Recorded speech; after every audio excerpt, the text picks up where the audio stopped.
Hello everyone and welcome to Tribe Speaking. In today's edition of Tribe Speaking, we are going to discuss on a very important topic, that is racism, and how people from Northeast region face racism while staying in various parts of the country.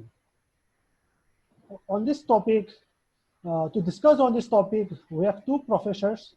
One is Professor Ramananda from Delhi University, and one is Professor Bibinaz Thokchom from Ambedkar University.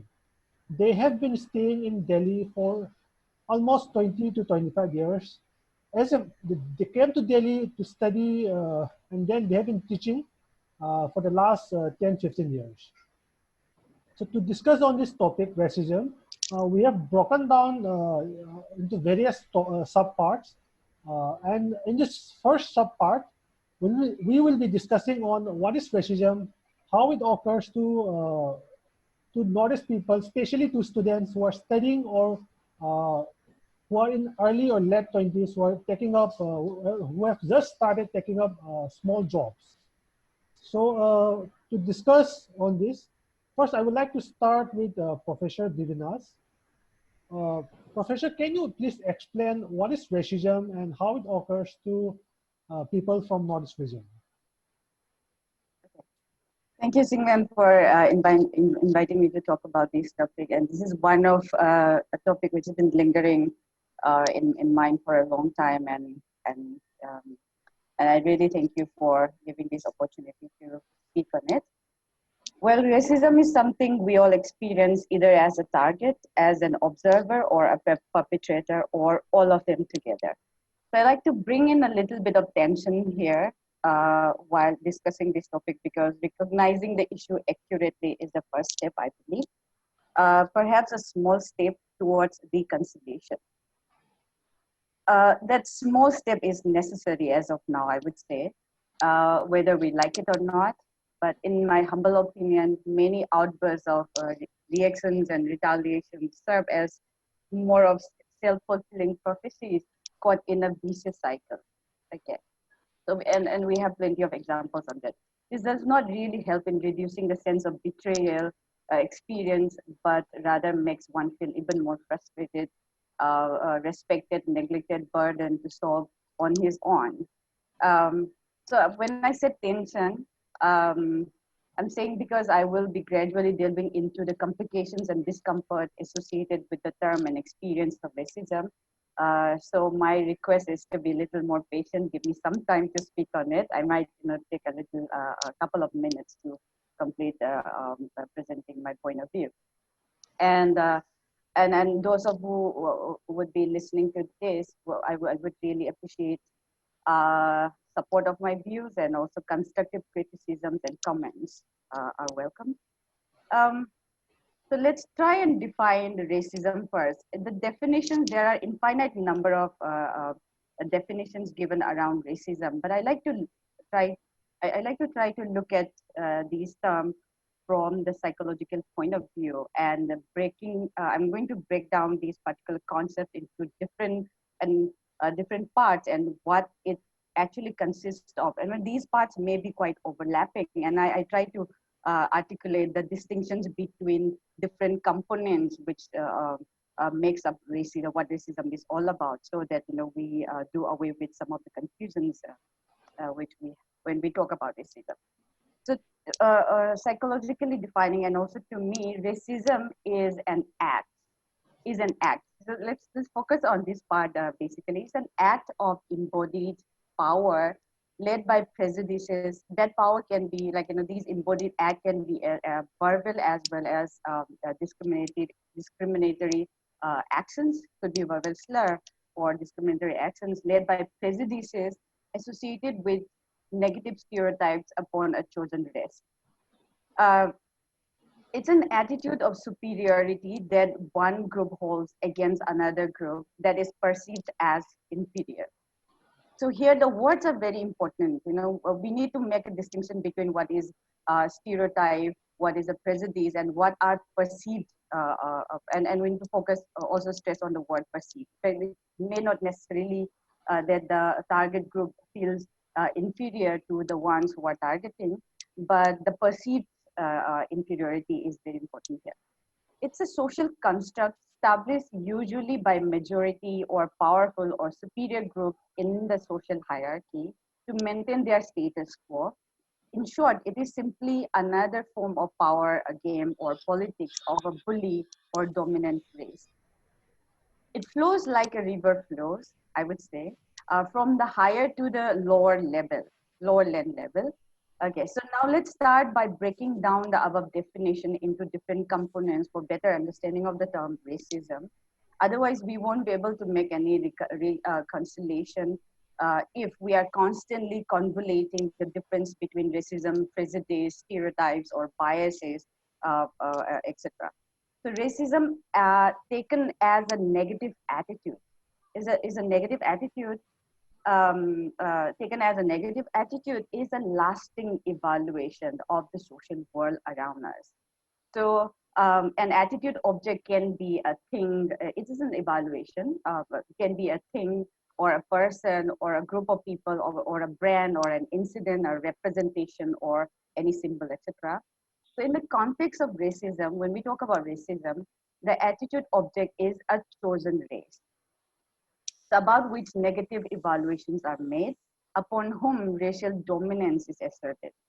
So let me also say prejudice doesn't always lead to racism. And here we are going to make a distinction between um, prejudice and racism when people often talk about reverse racism. I'll come to the term slightly later. So prejudice does not always lead to racism, but racism is the result of prejudice views. So in a way, we are saying racism is inferred from a series of actions. Here, we need to focus on the word action and never from visible negative emotions or intent. What I meant to say here is one can have prejudice, like to have prejudice about something we don't like, a group of people we don't get along with is very common in human nature. Okay, but it may or may not necessarily lead to any kind of discriminatory action or any kind of attack which is harmful for the target group. So for instance, I may find here I'm going to give a little Yeah, provocative it's okay. example here. Yeah, I'm going to find a little provocative example. For instance, I may find body odors of, say, some people, like, we mainly talk about Mayang have, like, body odors. So I may find body odors of Mayangs. It's a term used for non-Manipuris, non-Northeasterners by Manipuris, but haven't acted upon those biases, such as calling the person names that are symbolic of or associated with the stink, ridiculing or belittling them for smelling bad or pushing the person away physically, then my prejudice or bias remains with me, and it cannot be called a racism as yet. But when I belong to a dominant racial group and assert my dominance towards a Northeasterner, or I, being a Northeast, have attained a powerful position and torment or abuse a Mayang, then I am a racist.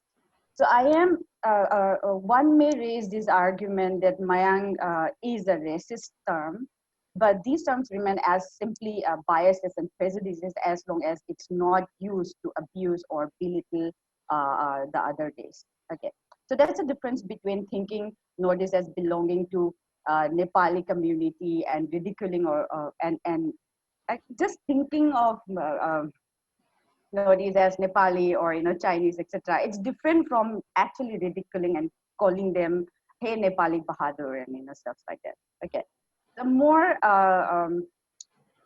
so nowadays it's also a time of more subtle forms of racism, and it's a sneaky approach to provoke the person from a race which is different from one's own. For example, a well-educated asking question as petty as "Are you Nepali?" just to see how you react. Okay, instead of asking "Where are you from?" "Where is Manipur?" they would say, "Is Manipur from Nepal? Is Manipur from is Nagaland in Burma or in China, etc." Those are the ones. And when you alter these locations in order to just provoke you and see how you react, then it becomes a racist slur. So why would anyone be so interested in just knowing one is from Nepali?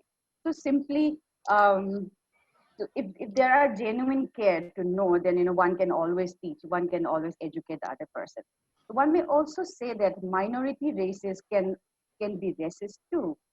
Individually, I would say yes, but only when they manage to attain a powerful position and there is a chance of misusing that powers. Racism involves misuse of power or misuse of a dominant state, a dominant position. So otherwise, minority as a group, I would say, as a group, there's a distinction between individual um, interpersonal level racism and the a more larger group, large scale racism. So when they manage to attend, okay, sorry. Otherwise, generally, like if as a minority group, I would say what generally is considered racism is simply an outrageous reaction to racism, not an effective means to bring racial, which is not quite not an effective means to bring a resolution around racism, though. So it will only get the perpetrator more defensive. Once when we retaliate, that's often how we do it. When we face, we are shocked with these racial attacks. Especially the person who's shocked would not be knowing how to respond to it. But then the observers, the ones who listen to those news, would react quite outrageous, and that's a very natural human reaction to something which they don't like. Okay, that doesn't mean that they are being racist. Okay, so here I like to make a quote from Martin Luther King Jr., who says that riot is a language of the unheard. So people who have been unheard of, their voices, riots are bound to happen. That violence becomes a language here. Okay. uh, so now what is a prejudice? I'm going to make a, just give me a little bit time, okay? Yeah, yeah, sure. Uh, what is a prejudice? So prejudice is rigid, unfair, and blunt generalization about an entire category of people. So it's rather the negative emotional component of racism based on negative stereotypes. Prejudice is never against one person. Let's remember this. Prejudice is never against one person. It's the assumption that every individual in a specific group or race has the same traits with little or no evidence. Okay. So therefore, attack on one member of a targeted race is an attack on the entirety of that particular race, consciously or subconsciously. In the context of corona pandemic, coronavirus originated in China, people who look like Chinese are perceived as potential corona carriers, and even worse, identified as the virus. So there can be different kinds of negative emotions. Like, I'm also again breaking down a little further what is inside prejudice. What are the psychological underpinnings of prejudice itself?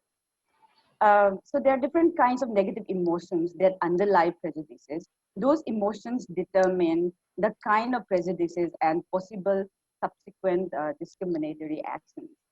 Um, for example, if anger is the prejudiced emotion, the person may try to shout at you, hit you, or kill you. If disgust is the emotion behind the prejudice, then uh, the person might avoid touching you, getting close to you, or even spit on you. If prejudice is rooted on fear, then the person may try to flee, escape, hide, or not try not to contact with you, etc. So this is just an example. But there can also be a combination of negative emotions operating against one chosen race. It doesn't have to be just like distinctively only disgust or only anger. So the emotions can also be of a mixture of many negative uh, emotions. So let me also remind us that there is a difference between, also like to make a distinction between what is prejudice and stereotypes. Stereotypes not necessarily are always negative, but prejudice is based on negative emotion. Okay, the underlying emotions of prejudice is always negative. The stereotypes are also generalized beliefs, thoughts, and ideas that all members of specific social groups share certain certain traits and characteristics. However, stereotypes can be negative and false, but can also be positive and accurate sometimes. But uh, even though all of these are based on unexamined observations, the stereotype is a cognitive can be considered as a cognitive component of racism. The thought about the racist thoughts that we have. Okay, it operates through a mechanism of illusory correlation, in the sense that in the sense it's a perception of stronger association between specific race and certain characteristic traits. Okay, so meaning there are general attributions made about different races, negative as well as positive. Strong negative stereotypes have higher chances of establishing deep-seated prejudices which can further lead to racism. So it's like, we need to see step by step, or the different components working together in order to uh, uh, push someone, drive someone to act upon their prejudice, stereotypes, and become an act of racism. Okay, so these terms are closely linked to one another. We will also come to the why of these terms later in the conversation. So racism is often a strategy to consolidate economic, social, and political. Looking at the larger scale, is often a strategy to consolidate economic, social, and political power by a socio-political, culturally dominant race by enduring into prejudices against a different race which is outside the dominant race, okay, which considered as outside. So these prejudices drive them to discriminate against perceived inferior or minority races, both at the individual and the institutional level, forcing the target group into lower position in society. uh, and the social disadvantages, that's the tricky part when we often struggle how to identify what kind of act is racism. Okay, because social advantages which is put through because of the social hierarchy, because of the kind of strategy using racism as a strategy, this disadvantages leads the minority to be seen as less successful and therefore inferior to the majority group, seemingly justifying the original prejudice, and the cycle continues. So it's going in a cycle. Okay. And now the question which we often try to engage is there something called reverse racism and how we understand that? Firstly, it would be wrong if one means to say reverse racism as taking the attacker back. Okay, so there is already a term for it, which is called retaliation. We often say retaliation. Uh, how I am also acting back, or attacking back the person who's attacking me. So let's break down this phrase to understand it more accurately. Two words, reverse and racism, put together here. Reverse by dictionary meaning is the opposite of the act of going backward, turning something upside down, going in the opposite direction, etc. So racism remains as it's defined in the beginning. Simply it's about, it's about the power play. Okay, it always flows from the uh, uh, dominant race to the more perceived inferior race. Okay, so simply juxtaposing these two words doesn't give any clarity on who is doing the act of reversing, contradicting, or going backwards. Okay, so we all have a sense of reverse driving, right? Somebody who knows how to drive a car would know what is reverse driving. But who does the driving here? Okay, the one who's driving is also doing the reverse driving here. Okay, so uh, so in the context of racism, who's driving the humiliation, and thereby who is reversing the racism, is a question that we can always raise.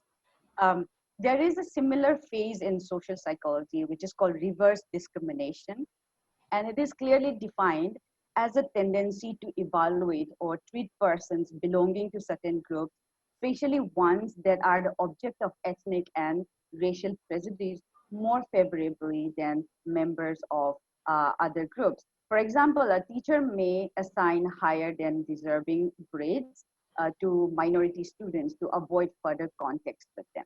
Okay, so you this makes it look like you are doing a favor to the student, but you are not actually helping the person to grow by giving undeserving grades. Another example is the making of, I always have wondered how films are made in Bollywood. Commercial films are made in Bollywood. So another example is the making of reverse discrimination. So it's the making of Mary Kom biopic, having Priyanka Chopra playing the Olympic awardee, and in fact earning more fame and money than the popularity she already has, while giving some recognition to uh, uh, recognition of Mary Kom to non-Northeast Indians. Okay. uh, Yet not representing the face and the feature of Northeast as rightfully recognized citizens of India. Okay. So secondly, how do we understand reverse racism? Secondly, if there is at all something called reverse racism, then it has to happen between rivals who share similar dominant social status. It can happen only between two equally well-recognized ethnic groups who share comparable capacities to reverse the other. Okay. Uh, uh, an instance from the Indian context could be, suppose some Punjabi men called racial slurs on the street to a Rajput woman, say, uh, and the slur says as, "Oi, aloo ki fool," like gobi ke fool, not aloo ke fool, sorry, gobi ke fool. So I'm also picking this example coming from a class discussion that I had with the students, and one of the students pointed out that these kind of slurs are quite common amongst Punjabi men, who would use these kind of slurs to the women. So what these slurs are used against a Rajput woman, uh, and then say, "Oi, gobi ke fool, chalna hai kya?" These are the kind of comments. Suppose these are the kind of comments, and in retaliation to that, some Rajput men takes revenge by abusing Punjabi women. Then one can say that there is reverse racism of some sort.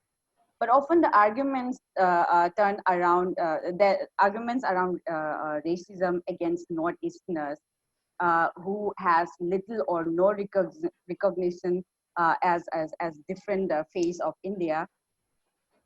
It is only a concept which is made up to shut any possible objection from the oppressed Northeast races. Um, as I have highlighted before, racism flows like a river from higher land to the lower land, or else there will always be an eye for an eye, and all would be turned blind by now. Okay, so I'm using this metaphor to express higher, lower in terms of the level of recognition as citizens of the same country. So when there is there's differences in the level of recognition and the degree of recognition as Indians. You can't say that the lower, less recognized race within India is reversing the racism. It doesn't make sense. It's more of a made up. It's more an it's kind of an Okay, excuse. yeah. Yeah. Yeah, So thanks a lot. yeah, Yeah. other things later. Okay. So we'll come back again. We'll discuss more in details. So Yeah. before we go to all this theory, I would Mm. like to ask Professor Ramananda on how are the students from Northeast, especially facing racism uh, in Delhi or in colleges or in hostels? What type of racism they face, and what are some of the acts that they face?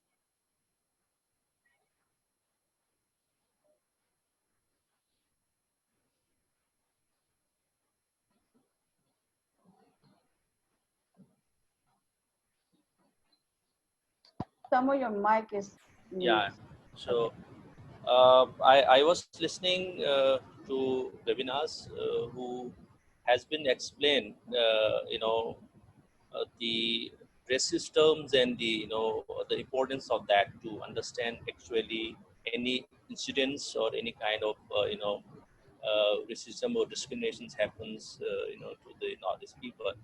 I totally endorse the what she said, because completely important to understand the actual meaning of the word. Now, in terms of the racist act or discrimination faced by the northeasterners in the new area or maybe in the city across the country, I can mention a few examples of it. There are different way to look at the racisms from the kind of discriminations. If you look at the racism, mostly a very common word people use towards the Northeast people is chinky and the momo, chowmin in Chinese, Nepalese. These are the common term which has been used from many years back. It's not about just few years back. This term has been coming up from this so long term. It has been common term people use to most of the northeasterners, even all of us. Uh, as per my record, the about two-thirds of the people, two-thirds of the people coming to the city in different city in the across India are facing the same racist slur, and facing whenever they move around. So, particularly for the student, when you look at the students, uh, they generally use the jinky momo is another term they are using, but particularly when they stay in the hostel and when they stay in the rented house, the one of the major concern is that they generally betray by the landlord by using inflated bills and charging the high rate as compared to others, because they do not know. Now, the moment we talk about this, how it relates with the racism, because see, if uh, a landlord or the residents, they are looking us as a different, and if they are differentiating people by looking at the Physical the face appearance. look, or you can say physical appearance, or you can say the mongoloid face. So they have started differentiating them. So they they are showing the egg on all those activity, maybe the charging of the high fees, high rent, and electric bills. Even inflated bill is a very common one. And the not only that, when you move around, there is a when you move around to market, even they will look at it differently, and even they will behave differently. So these are the very common thing which we generally the student has been facing since long. Now, mostly the in the students area, in the campus area is little more what you call the safe area, because in the local area, beside a few example, we have seen there's some student may be treated by others, even the teachers, even the staff. Whenever they go to fill the form, they will say to come in the evening, and then they deny the entering to the college, like that. And all these small things are happening in the colleges also. And recently, if I jump into the recent incidents, after the corona pandemic started in India in the March, in the month of the March, people shift the racist slur from the Chinese, from the Chinky Momo Nepalese, they to directly comes to corona carriers and corona virus, and even Chinese. So these kind of the increasing of the racist slur and comment to the northeast is happening not only in the campus, even in the outside campus. So that is what is very concerning for everyone to look at how we can control it. And this is now when you talk about origin, as Bibinaz has already talked about. I just let me share you a few things how it has been. Now people has to understand the why Northeast people come to state and they, other metro city. There are, we can look at into different angle. One is, student come for educations, and the other is because due to the northeast situation in terms of the insurgency problems and the lack of opportunity for employment, so the people shifted from the state to the different part of the metro state. Now, as per my record, as per the Jamia Islamia, Bilia Islamia have studied, in terms of population in the metro city, it has increased from zero point 0.4 million in 1981 to zero point 0.6 million in 1991. So as compared to 2001, it was 1.1 million. So if you compare even down to in 2005 and 2010, about 4 lakhs 14,050 people from the northeast regions migrated, even more than 2 lakhs in Delhi. So these are the shifts you can see. So as population increase, what people will, there are so many changes, taken place in the cities. Like, you can see the most of the northeasterners live in the urban village. You can see people do not live in the, area where so much developed there, because there are so much rain is so high. So people live in the urban area. So because of living in urban area, what actually happens, there is so much conservative nature. People like Vijayanagar, like Borari, I'm talking about in Delhi and Nehru Bihar.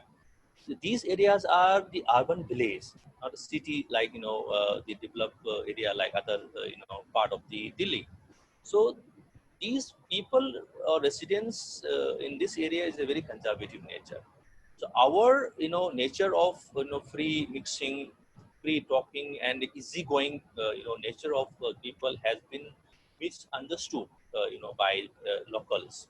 So therefore the actual racism has started, as theory has already been taught by and discussed by the Bibinaz. So the real issue is that the moment they comes to the urban village, they also getting a lot of money from out of it, because they are staying and they rented their house. And beside it, they understand that these people are innocent and sincere and reliable people. They Since think, we are having, uh, do they think that yeah, people from Northeast are very vulnerable?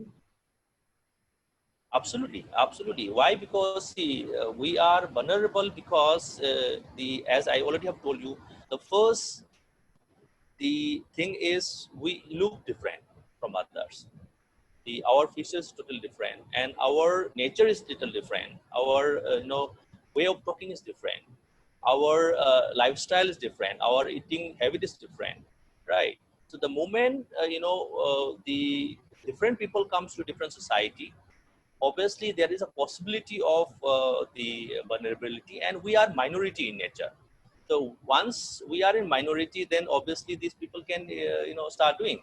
Now the problems arises when people start acting on it. As Bibinaz has rightly said, the resist is not just start by thinking.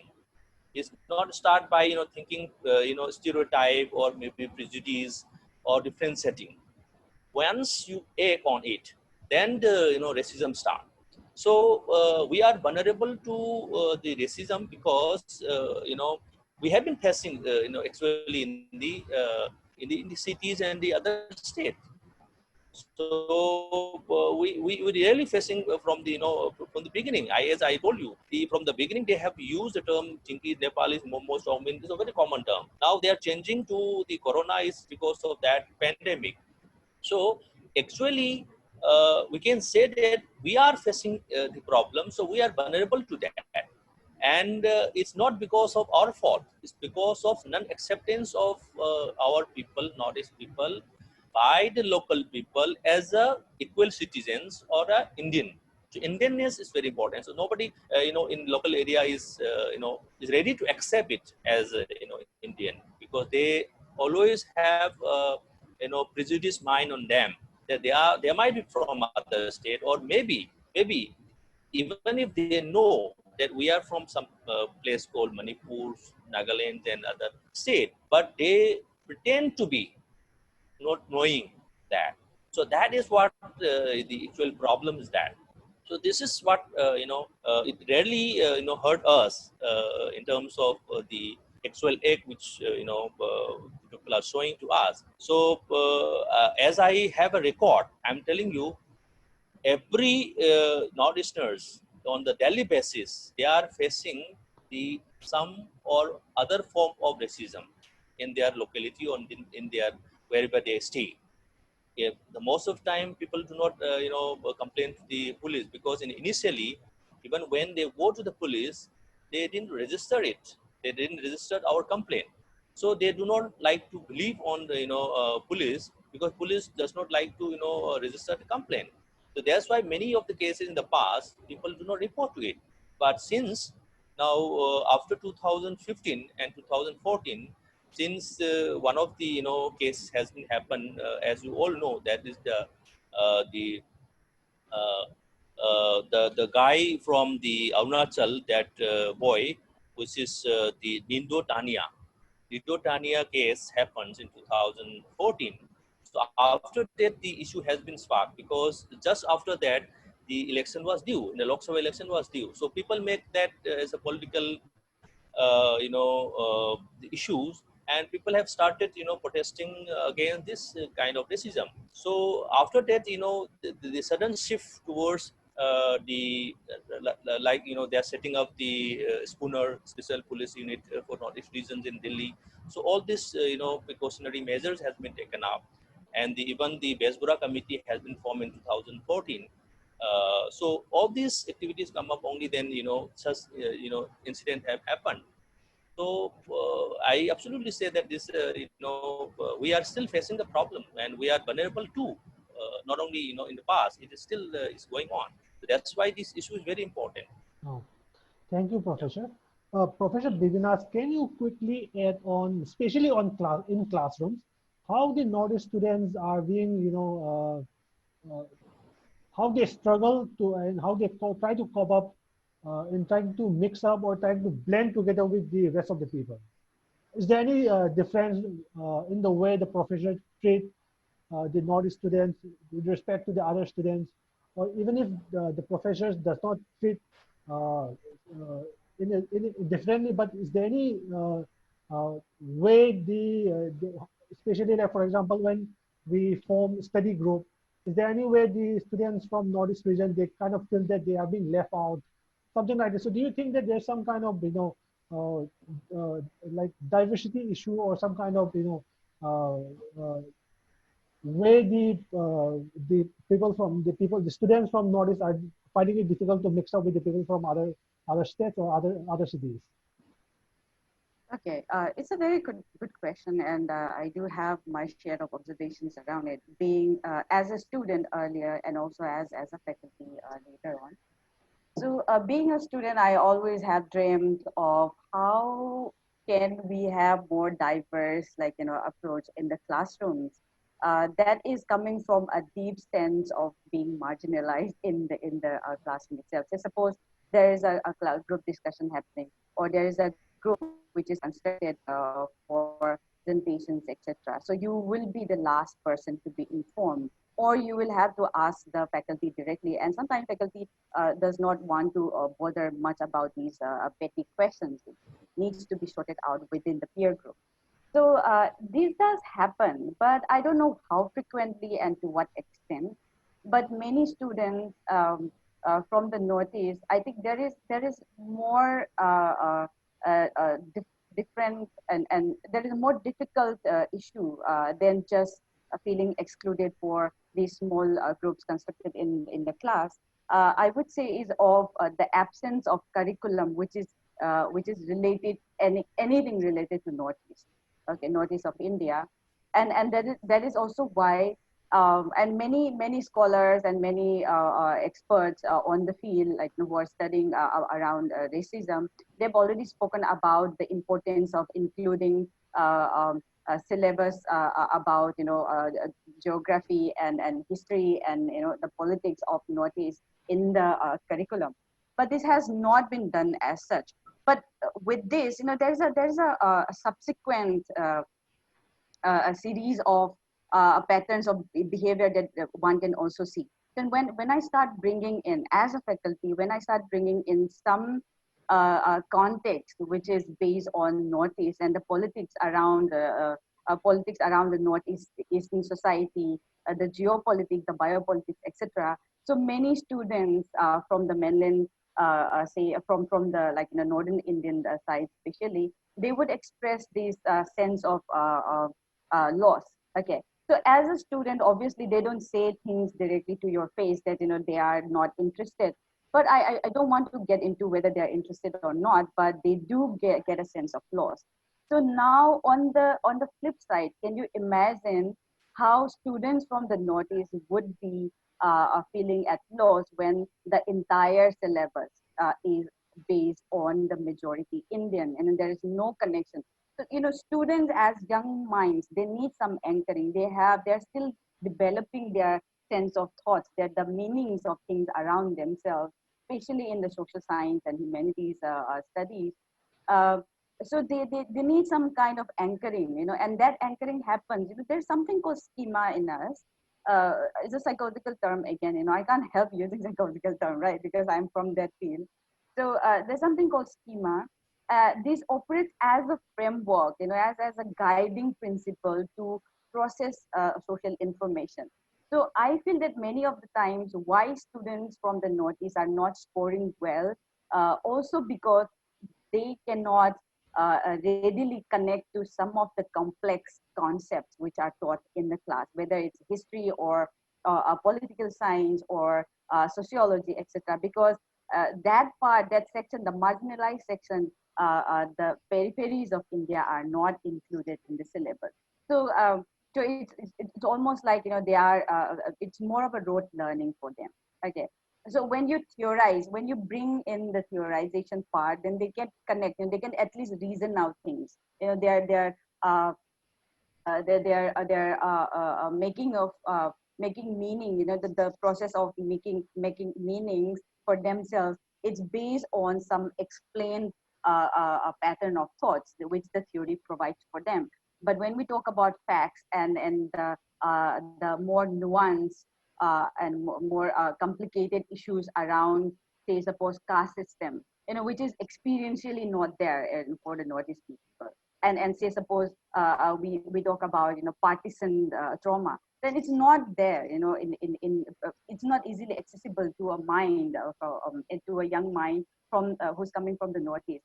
But if we talk about the political unrest which is faced, issues of insurgency or issues of armed violence, then they readily grasp these concepts, while the other side is not being able to connect with it at all. They would take time. So if the syllabus is more based on the mainstream, then obviously the mainstream is going to score more because they have a better understanding of the complexity. So so I would request, time. You see, my individual efforts are always to communicate, even with my colleagues, saying that this is the kind of problems that students face, and not just coming for education and jobs. They are already existing a lot in the alien kind of culture, which is completely shocking for a new comer from the Northeast India. So okay, so we cannot, based on these academic scores, we cannot judge students from the Northeast as say less successful, or say lazy, or they don't want to put in effort. Why they don't want to put in effort is something that needs to be attended to, and it should be. In fact, there should be. Uh, uh, I mean, from my side, since I love diversity, and also I come from a completely different background, teaching the mainstream students. So I definitely encourage to touch upon various issues which would be understandable for all the students, including the Northeast students sitting in my class. But I'm not sure what is happening in the class of a teacher from the northern India or from the southern India, etc. Right? So these remains as an issue. Um, but I think I just lost one point. So actually, yeah, Yeah, when we discuss the classroom setup, so usually the students from Northeast, they kind of they find it difficult to like connect with the teacher. They find it difficult to approach the teacher. At the same right. time, that is not just because uh, not just the witness of the students, but also the type of the response from the teachers of from their friends, from their Mm, classmates that they get. And okay. usually the professors or their classmates, they are not very curious to learn something about Northeast, or they are not very curious to make friendship, or they are not very like curious to help the Northeast students whenever they face any issue. So this kind Mm, of like differences, or this kind of gap is there between the people, the Northeast students and the other students. But yeah, so what now I want to come to Professor Ramananda. So at the college level, what are the things that the college authority should try to do so that this kind of gap should not be there in the colleges? Yeah, see, in the education sector, the racisms is also very common in because the last section of the students from the age of maybe 17 to 25 ages, the young has been studying. So the most common area where racisms or any kind of harassment can happen, because the young mind always do some naughty things somewhere in the colleges or campus. So the small things, as I already told about racist slur and a comment has been made in the campuses, in the surrounding in the campus. So in 2012, the one of the major issues has been happened in the Bangalore. One of the student was killed in ragging. So one of the medical students. So after that, that incident was eye opening. Then the so much angriness and so much protest happens in different part of the India. And the at that time in 2011, the Ministry of Human Resource Development has issued a letter to each university and colleges that they should develop notice cell in each colleges to address the problems of the student. They try to find out what actually happening and how to control that. So after that, many colleges and many universities have started forming notice cell. But the major the issue is that the most of the university at that time do not have much of the notice faculty in their colleges, in their university. So they appoint somebody from the mainstream, and they they look after for the Northeast. So due to that, what happens, even if they have some kind of mechanism like a Northeast cell in a different institute, student did not reach to them, because our students, as you all know, most of the time they are shy students, and they need some kind of platform. It's a comfortable platform. Only then they speak. Otherwise, they also have reluctant to approach to any authority or any person. So and as Bibinaz has already quoted, because since they feel inferior in the campus, even when they go to the college and the classes, since they are only the students who are looking different. And I remember in my time in 2019, 1996, when I studied in Nasrag, I was one of the student in the chemistry department. Very few students are there in the department in my class. So at that time we feel so inferior, complex, and we don't mingle with other students. We could not mingle with other students due to the two reasons. One is we are shy in nature, and in Delhi, never in the past in our state.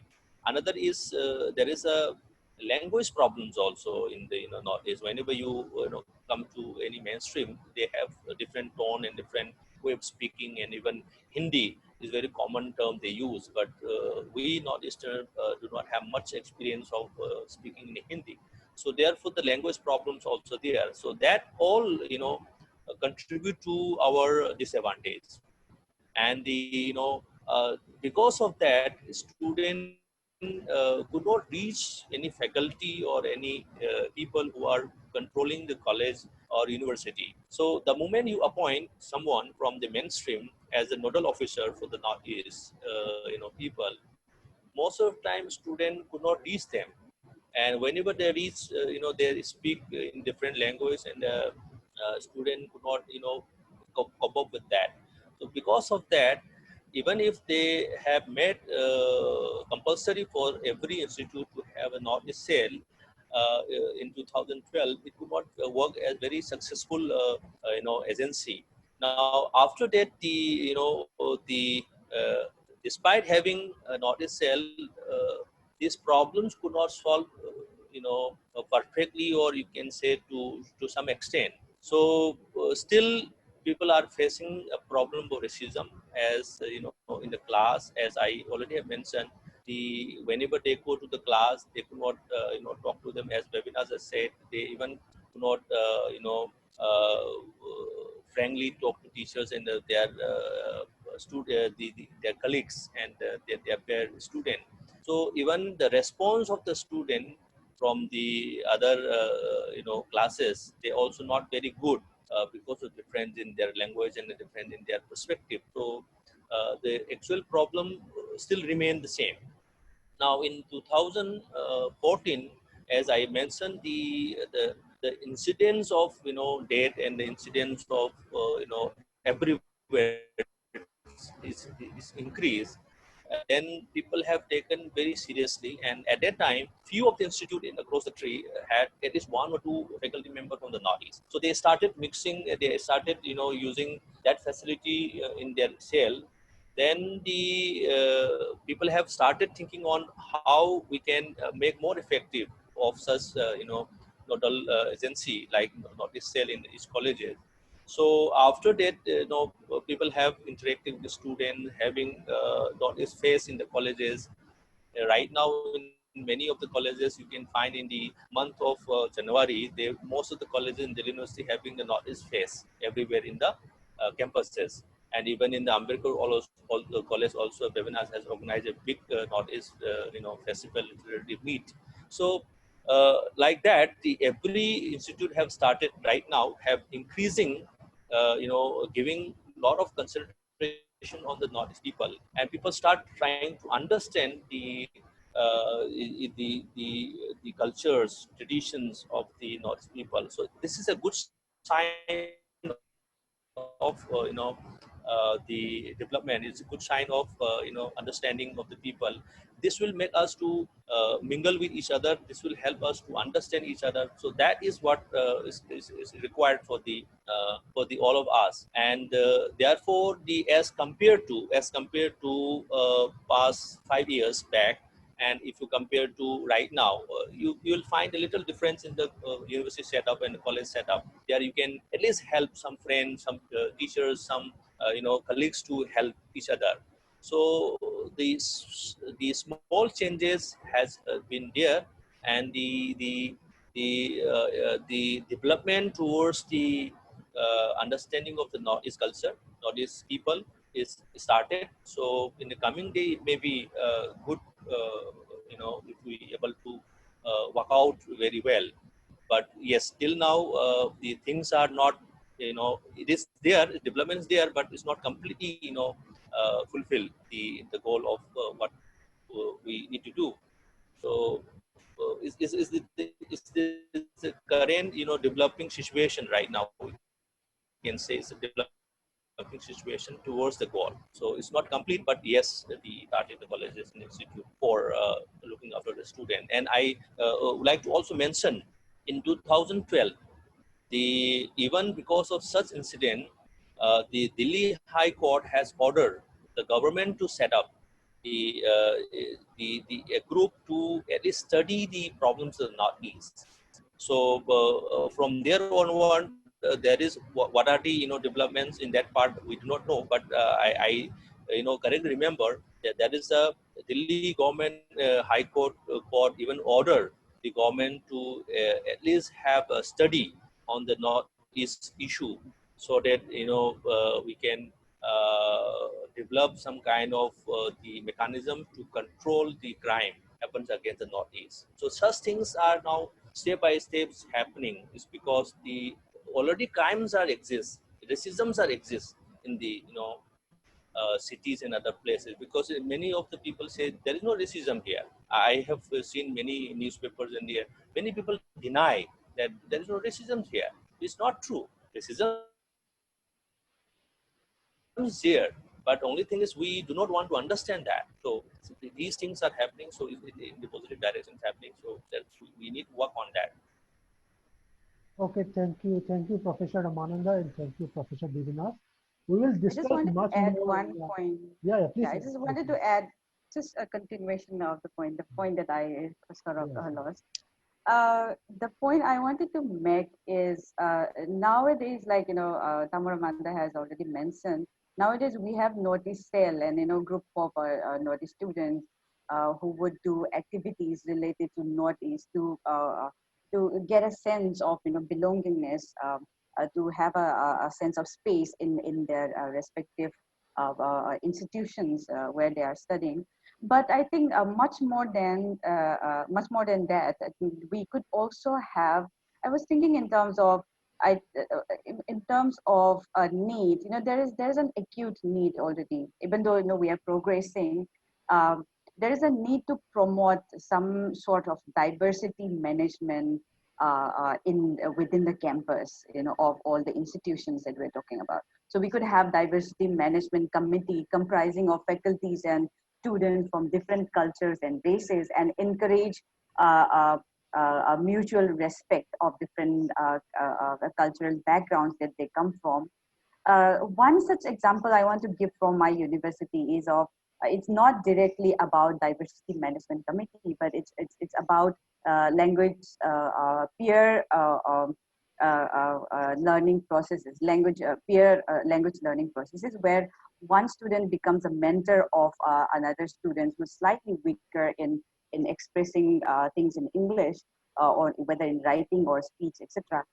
So in that interaction, in that mentorship, a peer mentorship program, we have heard a lot about students getting to know their backgrounds, getting to know about their personal stories, etc. And I think that is a very helpful space.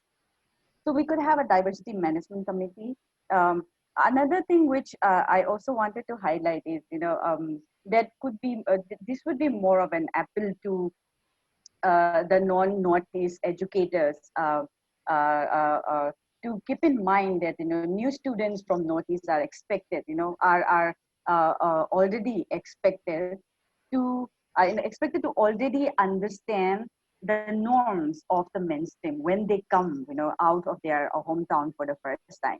So that is what I also used to feel as a new student here, where you are expected to understand what is going on, in the city. You come from a small town, you don't know the complexities of various cultural nuances here, but you're expected to understand and get along with people, and that actually is very threatening for someone who's coming new in the city, who's struggling with language, who's struggling with adjusting, paying rent and adjusting with the locals, the urban villages, locals in the urban villages, etc. And this kind of creates even further gaps, cultural gaps between the students who are sitting in the same class. Okay, so I think that could be one of the biggest reason why students, Nordic students, are not being able to be very upfront in the class, or many students don't quite feel enthusiastic enough to initiate a conversation with them, or like mingle with them in a longer in during period of time. So I think this is something which universities or colleges can also think of, when we think of teacher training, like, we have teacher trainings, there should be, I feel that there should be a training for the faculties to also respect the diversity, and also how to make students coming from the margins of India to feel to find their space within the classroom.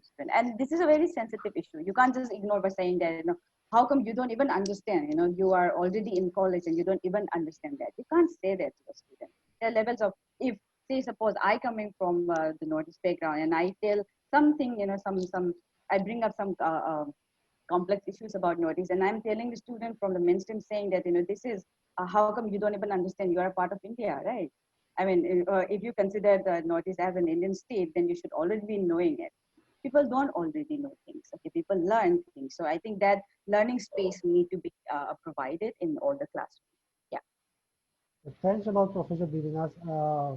What I've learned is that not only we should ask the people from Northeast to learn about to learn how to cope up, to learn how to live in the metropolitan cities, but also it is the honors of the people who are already living there to learn certain things about uh, to, to people who are different from them, people whom they have never met, but to treat in a kind of a similar way to learn how to cope up with other people.